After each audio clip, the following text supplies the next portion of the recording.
এই হারটা হলো আমাদের বংশের চিহ্ন। সারা পৃথিবীতে এই হারের যোগ্য একমাত্র তুমি। আমায় বিয়ে করবে প্রিয়া? তোমাকে যে হ্যাঁ বলতেই হবে এর কোনো মানে নেই,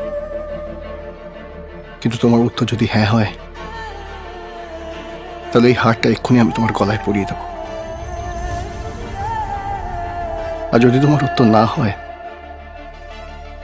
তাহলে এই হারটা তুমি তোমার কাছে আমার উপহার স্বরূপ রাখতে পারো, কারণ আমি জানি গোটা পৃথিবীটাতে আমি তোমার পর এই হারের যোগ্য কাউকে খুঁজে পাবো না। তোমার উত্তর যাই হোক না কেন প্রিয়া, তোমার সম্মান আজীবন আমার চোখে একই থাকবে।